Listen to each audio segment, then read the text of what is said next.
WWE Smackdown Live dares to start the whole year off with the pussy. Yeah, The Miz. Again, fuck that guy, alright? He's the worst ever. And if you're going to say that he's one of the greatest as far as him having wrestling ability or can talk on the mic, no. Just no. Compare The Miz to any past WWE champion, and the answer is no. Hell no. No. But it starts off with them hitting the ring and saying that they're the it couple. Yeah, put an S and an H in front of that. And then put B-U-L-L in front of that. So, they run on, and the Miz talking about that someone owes him an apology, and she better come out here. Yeah, Renee Young. And SmackDown Live won't start until an apology happens. Needless to say, the apology didn't fucking happen. Here comes Dean Ambrose, and the Miz finishes bitching and complaining as usual. When Ambrose hits the ring, the Miz runs. And Maurice stays in the ring. Wow. Once again, you have proven that your wife has more balls than you. That your wife has more courage than you. Okay? Regardless of Dean Ambrose not being able to hit a woman or whatever. She still didn't fucking run away. The Miz ran out of the fucking ring. Man, oh man. That fucker is just a cunt hair. That motherfucker he just flosses teeth with dick hairs. I just can't believe the people that are his fans make total excuses on why they're his fans. Yet the reason why they hate Roman Reigns or even John Cena, The Miz is 10 times worse than them in the fucking ring. And on the mic, he's just fucking annoying. You know, damn, never put on a fucking classic match. You can't say that about John Cena, and Roman Reigns can at least perform to what his standards are as far as him being the juggernaut or whatever. So, oh my god. Once again, Maurice stays in the ring and does all the fucking work. She slaps Dean Ambrose. And Ambrose, it's funny how she leaves the ring and Ambrose gets the microphone and says, hard part of his night is over because she hits harder than The Miz. Wow. Just wow. Because there's an Intercontinental Championship match later on in the night. Speaking of matches that should be for the Intercontinental Championship, Baron Corbin versus Dolph Ziggler. Now look, this was a solid fucking match. Last week, Baron Corbin gave a solid performance. This week, he continues. He brings in 2017 great, with a great fucking match. I mean, look at what was delivered in the fucking match. Baron Corbin controlled most of the fucking match. He had Ziggler on his ass. He had Ziggler down. He beat Ziggler down. He took everything that Ziggler had. A famouser, a fucking zigzag. But it took just end of days. Look, all that other shit that was happening, yeah. And you see, quality heel. He did it alone. He went up in there. He whooped ass. He left it all in the fucking ring. And he left. Again, that's what quality heels do. They talk their shit and they back it up in the ring alone. There wasn't even any cheating shenanigans here. He got the job done by himself. No wife. None of that. No usage of foreign objects. No outside interference. And he's getting the opportunity to work his way up. This should have been done a long fucking time ago when he won the Andre the Giant Memorial Battle Royal in 2016. But, I guess better late than never, but solid match by Baron Corbin and Dolph Ziggler. I mean, fuck. But Baron Corbin, after the match, he goes outside and gets a chair and he brings it in the ring. And about to smack the hell out of some Ziggler, Kalisto comes out. Lucha, lucha. He gets up in there. Baron Corbin, bails. Because, he was going to smack fucking Kalisto with a chair, but to no avail. So Baron Corbin just gets out of there. But Dolph Ziggler gets up and lands a super kick on Kalisto. Heel turn? If it is, congratulations. Now WWE Smackdown is in big trouble as far as faces. They need faces on this show. Ziggler turning heel is good, and it's cool and all, but you need quality faces on this show, especially for the mid-card title scene. You need that.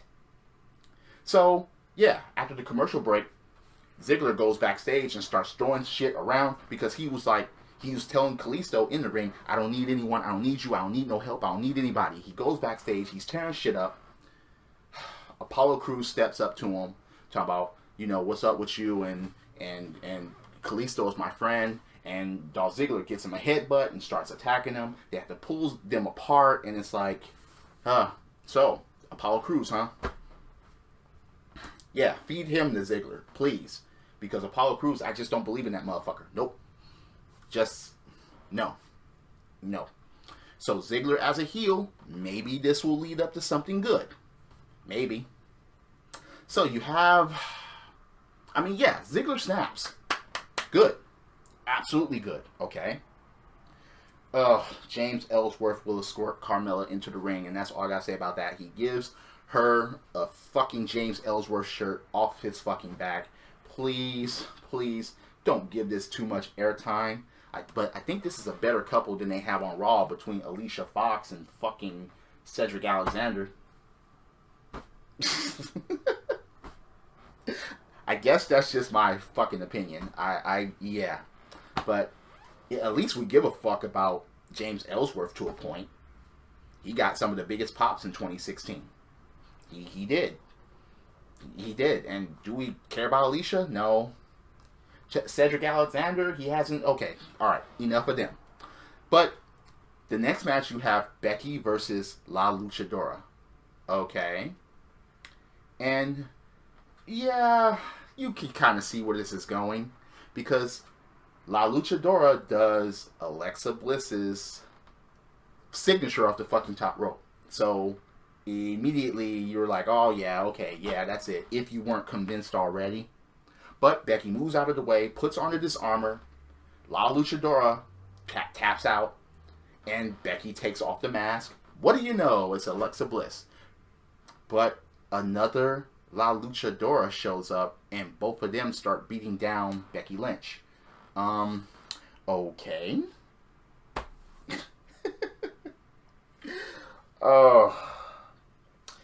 Anyway.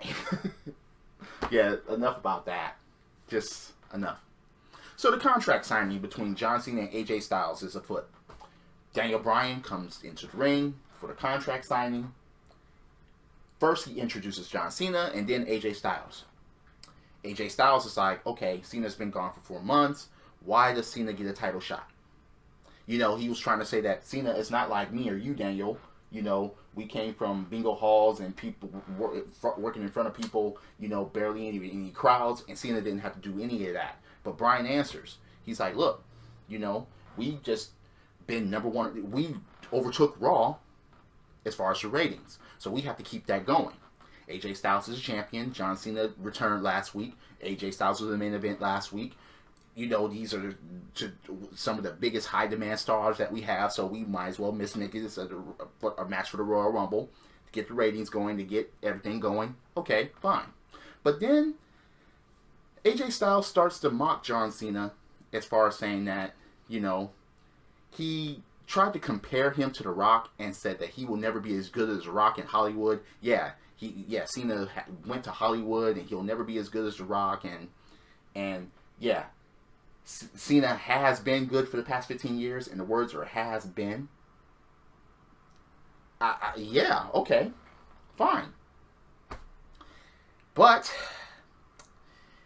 Cena tried to say that he respected AJ Styles and then all of a sudden got cut off. He got cut off and then AJ Styles went on a little bit more. But yeah, he said he will never be as good as The Rock or AJ Styles in the ring or in WWE or outside WWE, whatever. But then John Cena was like, okay, yeah. Congratulations. You pissed off John Cena. You lost John Cena's respect. And he calls AJ Styles a chump and a bitch and says that he's going to show up with his best and take that title from him at Royal Rumble. So you better bring your family and your friends. And yeah, he said all that to AJ Styles. But cue Baron Corbin. Baron Corbin comes out and he said he'll be in the Rumble, and whether it's Cena or Styles, he's going to challenge him for at WrestleMania for the WWE Championship. Baron Corbin, once again, a part of the show, picking his fucking spots, not being too bad on the mic. He's good in the ring. He's been putting on good matches. He's a fucking threat. He's a fucking face that does that shit alone. Congratulations, Baron Corbin. You're quickly growing on me. Congratulations for that. WWE, please keep this going as much as you possibly can in a positive fucking direction. Okay? Baron Corbin stands up to fucking John Cena. Talking about, if you get in my face, I'll knock your teeth down your throat. John Cena's ready for a fight, but then Cena gets kicked in the back of the head by AJ Styles, and AJ Styles leaves, and Baron Corbin on falling John Cena. Maybe AJ Styles is right. Your time is up. Fine. Again, great fucking segment for a contract signing, but you knew things were going to break down. But Baron Corbin showing up after he put on a great match against Dolph Ziggler, after turning Dolph Ziggler heel after beating him, Baron Corbin is starting to become a good fucking addition to SmackDown Live. Now that WWE is finally doing something with him. Shit, who knew? When you do something proper with people, you can build them up and you can actually take them fucking seriously. Who knew, right? WWE? Yeah. Okay. So, oh God, you have Maurice slapping Renee Young. Talking about, that was for my husband. Oh God. Once again, Maurice doing all the fucking work. 2 slaps and she's already more effective than The Miz on SmackDown Live. Again, go figure, right? Oh God. Carmella versus a new girl named Aaliyah. James Ellsworth escorts her to the fucking ring, and James Ellsworth actually interferes in the fucking match by holding Aaliyah's leg, Aaliyah's foot, and oh my God. So they're doing what with Ellsworth and Carmella what Alicia and Cedric Alexander once again can't do. So you have American Alpha versus Breezango. Short work, and as it should be. Breezango, we're not going to take them seriously. They were handing out fucking fashion tickets or whatever, and it's like, oh, in this tag team, we can't take them seriously. Why didn't they just go against the Vaudevillains? At least the Vaudevillains, or just team up the Vaudevillains with Jack Gallagher already. You know, distinguished gentleman. Call yourself the distinguished gentleman from the bygone era. Just those 3 and have the Freebird rule for those 3, please. But anyway, after the match, you have the whole Wyatt and Randy screen thing show up. And, of course, Bray is like, okay, yeah, nothing lasts forever. Enjoy it while it lasts, because next week we're going to reclaim what's ours. Now, the funniest part is that Bray leaves the screen, and Luke Harper and Randy inch their way closer to the screen. And before anything could be said, Randy says, run. And Luke Harper looked at him like, wait, that's my line. And then the screen cuts off the Wyatt thing as usual. Interesting. A Nikki, Bella, Natty segment. Okay. They point out a couple of things that, okay, the Bellas have to work hard to get here. Natty piggybacked off her legacy. Yes, her legacy. Why is Bret Hart's, music? Do we think about the Hart Foundation or do we think about Natty? When you do the sharpshooter, do we think about Natty or do we think about Bret? They showed the tweet with fucking Brett and Nikki talking about she was always one of his favorites, and Natty was like, "What did you have to do in order to get that?" Insinuating that she does some favors, like her and Miz have the same path as far as doing favors, as far as getting championships and title shots and title reigns. Could be. Of course, both of them doing men. Nikki probably doing Cena and others to get her favors, and Miz most likely doing Pat Patterson to get his favors. But anyway, Natty says that, Nikki got there just by her looks and used her looks, and when she loses her looks, that John Cena is going to leave her, and then forearm to the face of Natty, and Natty goes down, and Nikki just walks away. Go figure. Okay, fine. In that segment, it was okay, but it wasn't the best. Certainly wasn't the worst, though.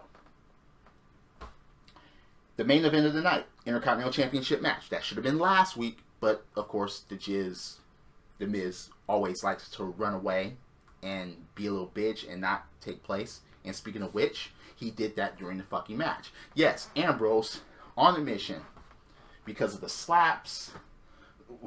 He got slapped. Renee Young gets slapped. What do you think was going to happen? Miz gets his ass whooped all fucking match, pretty much. Maurice tries to distract. She interferes. Running away. Didn't work. Maurice slapping Dean Ambrose. Didn't work. It was the ref saw it and was going to disqualify Dean Ambrose. But Ambrose was like, no, kick her out. So, kicks her out. While Maurice is leaving, this belt in the back of the head of Dean Ambrose didn't work. Dick licking finale didn't work. Once again, The Miz gets out-wrestled, outclassed, outperformed, and Dean Ambrose is the Intercontinental Champion. So, SmackDown starts off 2017 right. They did it right. They hype up Baron Corbin in a couple ways. They have a worthy heel turn. They need to just work on that. They have a confusing but at least kind of effective storyline with a couple of women into the women's division. Yes, they had a couple of things get personal. Next week we have a championship match, a tag team championship match, and Baron Corbin versus Cena next week. And they coughed it up. They coughed the Intercontinental Championship up from the worst wrestler ever. Okay, he doesn't look. The worst wrestler to be WWE champion, because he doesn't deserve to be that. Again, if you disagree, stack The Miz up with any past WWE champion. Any of them. Please. And tell me that he would be good or great or win the match. Again, I await that. I await your fucking... Come on. Come with me with that. Please. Miz versus Brock Lesnar at WrestleMania. Book it. Why not, right? He's one of the greats, right? Yeah. Miz versus Undertaker at WrestleMania. Fuck it. Miz versus Goldberg. Come on, book that shit. Why not? If you think that he's one of the greats, or he's one of the best ever, yeah, why not? Book that shit. Sell that to me, okay? But until then, SmackDown did a good job.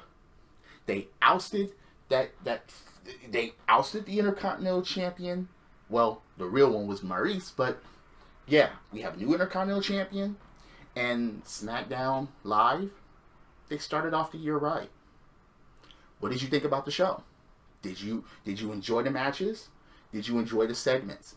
Everything was kind of evened out from SmackDown's perspective, but even though they could have had more matches because they only had 5 matches and a couple of them were relatively short, but at least they all made their mark the way they were supposed to, as far as who was in the match, who they faced, and Most of them were pretty good in the ring.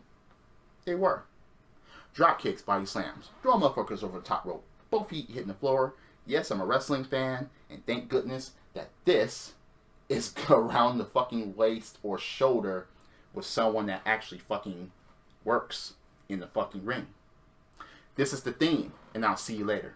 Credits. And remember, dick licking plus animals equals The Miz.